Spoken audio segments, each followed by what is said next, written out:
and welcome to First Look, a Bible study looking ahead to the reading or readings for the coming Sunday. My name is Carl, and it's really good to have you with us. This week we're looking at another parable that Jesus told on the way to Jerusalem, concerning a contrast between Lazarus and an unnamed rich man. Before we dive into any of that, however, if you've not done so already, you might find it helpful to download the sheet accompanying this study. You can find the link for that in the video description in YouTube. On the sheet you will find the text of today's reading, some other passages you may wish to look up, the questions we'll be considering together later on, and lots of room for you to record your own thoughts and observations. And so, without further ado then, let's dive into today's passage, which comes from Luke's Gospel, chapter 16, verses 19 to 31. Jesus was on the road from Galilee to Jerusalem in a section of Luke's Gospel called the Travel Narrative, that covers chapter 9 verse 51 through to chapter 19 verse 27. And while travelling, we know from chapter 12 verse 1 that Jesus was surrounded by large crowds. And as we see on more than one occasion, these crowds contained some of the Pharisees, some of the more high-profile Jewish religious leaders who placed a great emphasis on radical holiness and challenged Jesus at various points on his conduct. We know from verse 14 of chapter 16 that the Pharisees had reacted badly to the previous parable Jesus had told. Luke tells us that at least some of them were lovers of money, and we'll come back to that later on. But it's that context of controversy that sets the scene for today's passage. So in the parable, we have the rich man, someone who was wealthy enough, as we learn in verse 19, to wear purple robes and fine linens. Now, purple was an expensive colour. Even many wealthy people couldn't afford it. It tended to be associated with royalty. So we're talking about someone who had an awful lot at his disposal. And we also learn in the latter part of verse 19 that he could afford to feast and throw banquets every day. We have, by contrast, the very poor figure of Lazarus. We're told in verse 20 that he was someone who was covered with sores. In verse 21 that he was desperate for food. And as we see when he dies in verse 22, presumably it was through starvation. And also in this parable, we have the figure of Abraham, a key figure in the history of the people of Israel, from whom the people of God were descended. We go back to that promise to Abraham that he will be blessed and become the father of many nations that we find in Genesis chapter 12, verses 1 to 3. To be said to dwell with Abraham was effectively to be said to be in the presence of God, like being in the kingdom of God. And that imagery flows through this passage.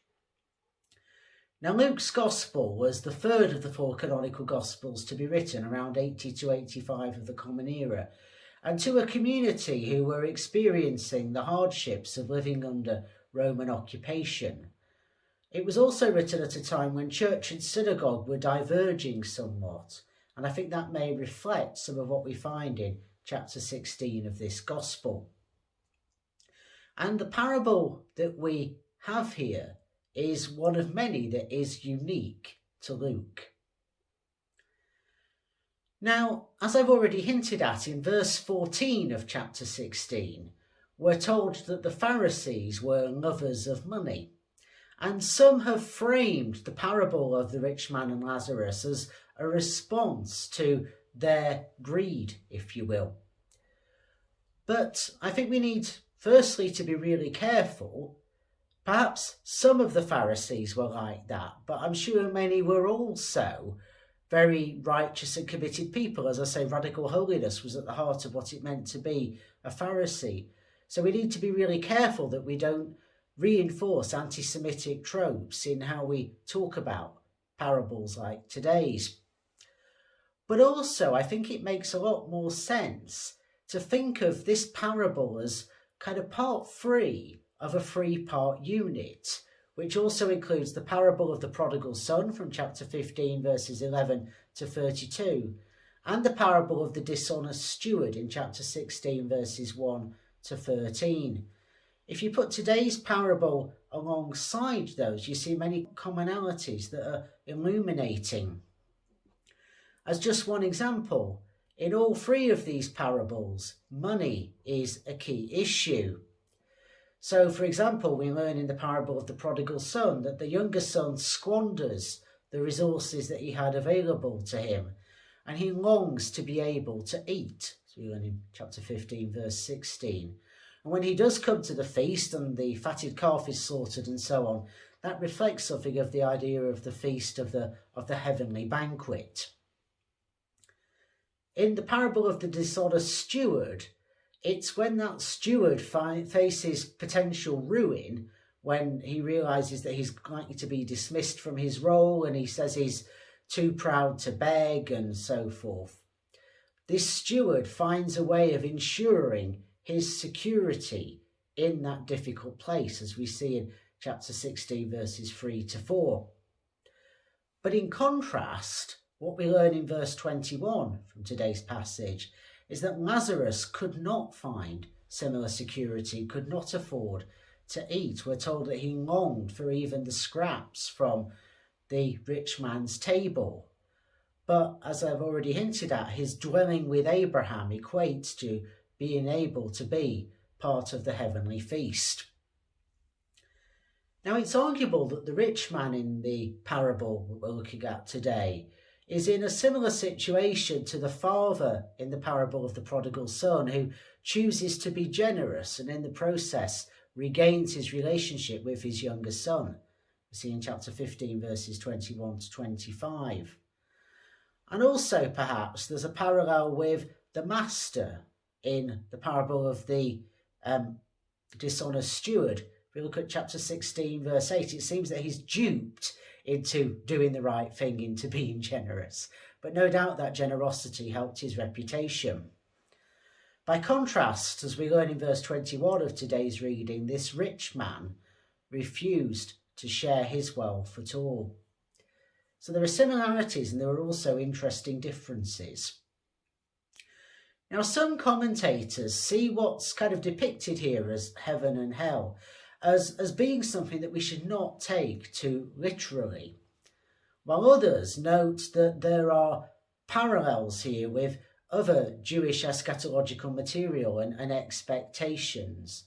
So there's an intriguing question about how far the imagery here reflects a kind of heaven and hell dynamic.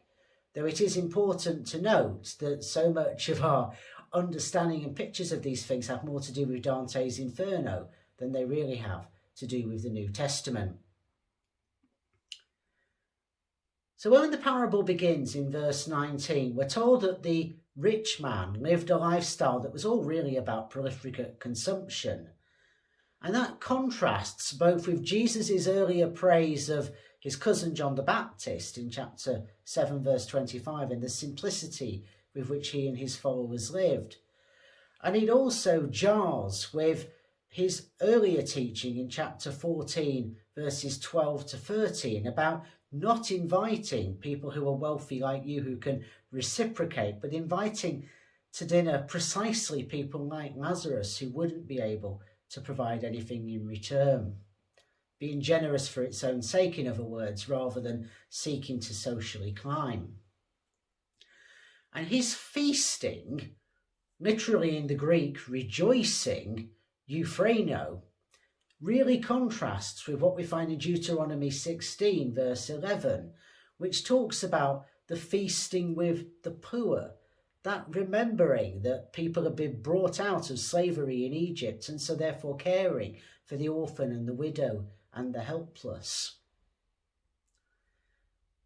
Now, the comparison between this rich man who lives in a thoroughly unbiblical way and Lazarus could probably not be more stark. We're told that Lazarus was not clothed with fine garments, royal garments, as this rich man was, but was clothed with sores instead. Presumably his situation had made him sick. And moreover, the Greek implies that he was placed by others at the rich man's gate, see in verse 20, perhaps suggesting that he was at that point too weak to be able to do that for himself. And his longing for scraps from the rich man's table and being licked by dogs, having his sores licked, echoes both the contrasts that we find in Luke's version of the Beatitudes, in chapter 6, verses 20 to 25, and the story of the Syrophoenician woman that we find narrated in Mark chapter 7, verse 28, and Matthew chapter 15, verse 27. Now, the oldest manuscripts that we have of Luke's Gospel give the rich man a name. I think something like Neues, N-E-U-E-S. But most of the later manuscripts do not give him a name. He's an anonymous rich man. Lazarus was a name that was derived from the Hebrew, and it literally means God has helped. So maybe there's a symbolic lack of naming of the villain of the story, as it were, while naming Lazarus as the one that God has helped.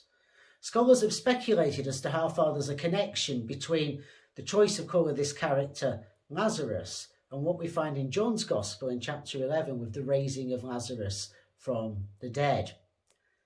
You can draw out some parallels, but I don't quite think that's necessarily what Luke was getting at here.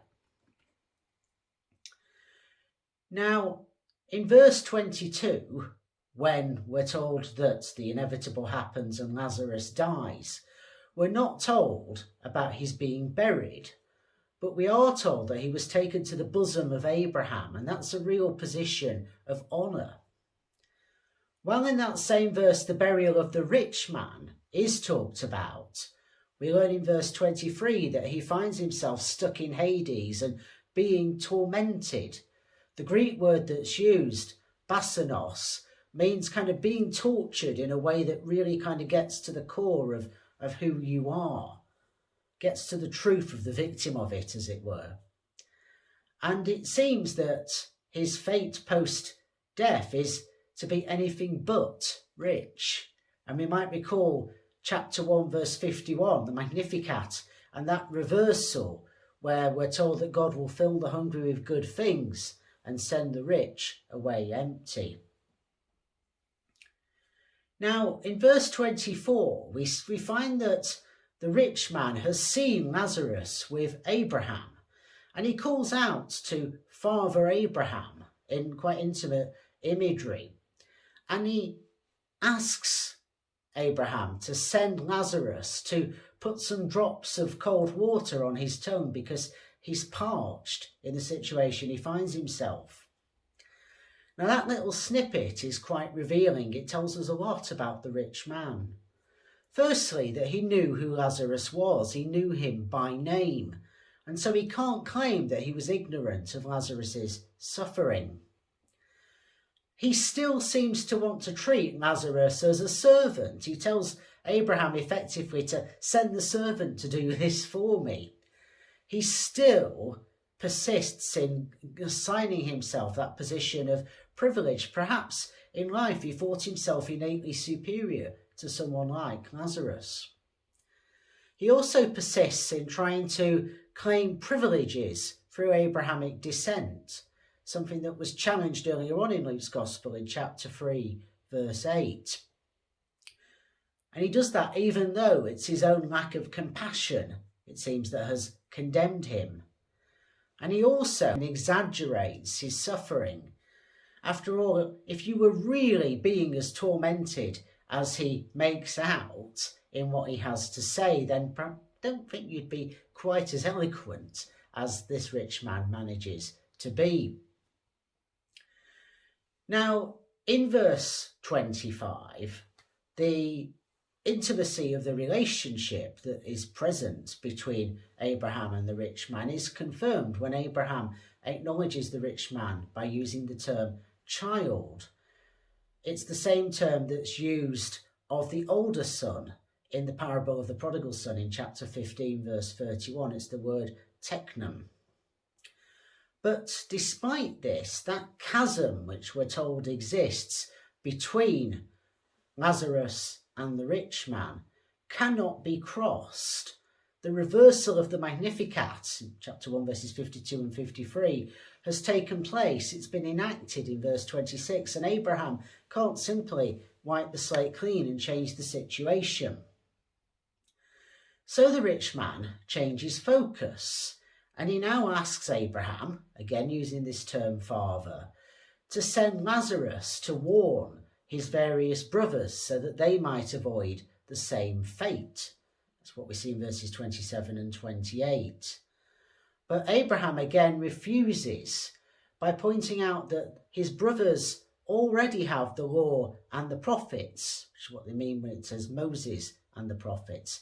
So they should already know what's right, that they need to care for the vulnerable. That's verse 29.